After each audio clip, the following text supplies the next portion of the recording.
Kata, you're the first to tell me the blunder of 23 you are not going to do in 24. What's growing up? I think this year I was like, I really want to get into annuals. I was just like, let's do this. Everybody has those beautiful annuals. Like, I've been in horticulture for so long. Why can I not do this?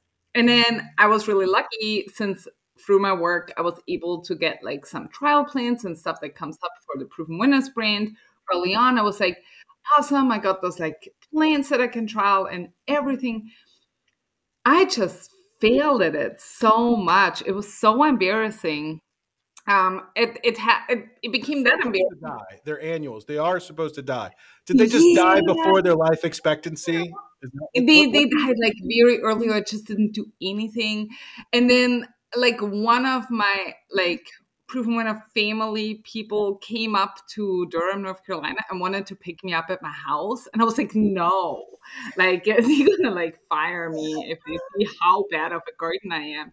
So that being said, I did learn what I did wrong and what I wouldn't do anymore. If you do annuals, guys, you have to be home on a regular basis and actually water them and fertilize them. So if you have a lifestyle like me where you just chat around, annuals are really not your thing and you need to stick with the perennials. But I will say, I failed in my first attempt of annuals. I will try this again because I still love the colors. Like, you can just do so much with annuals. And even though you introduced me with the perennial queen, like, it's time that this perennial queen tries to venture out and do some other things.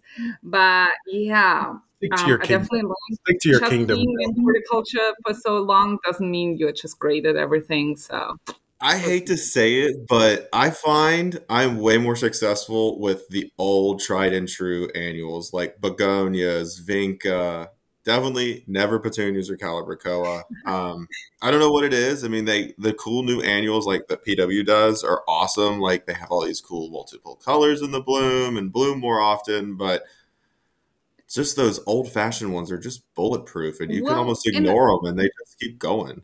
So I think I did talk, of course, to a lot of my like cohorts and was like, man, what am I doing wrong? And obviously, like, watering and fertilizing is very important.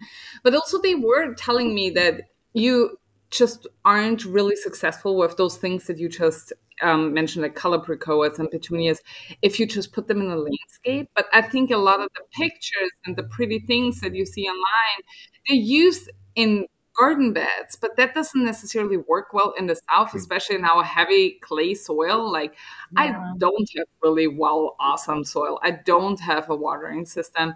So I think it's also about just sticking with containers where you can like control all of this better.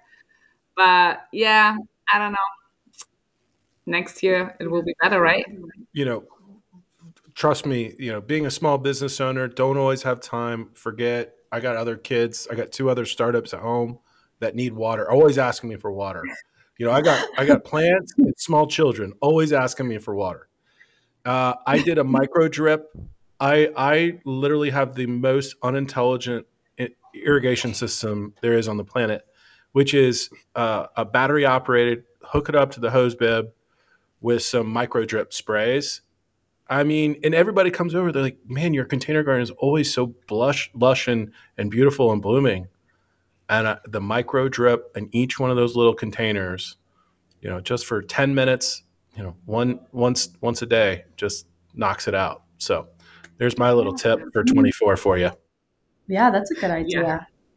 Definitely have to step my game up. But I also hopefully won't be traveling quite as much anymore in this upcoming year. So no excuses next year. There you go. 24 is going to be a great year for you in Austria and some annuals.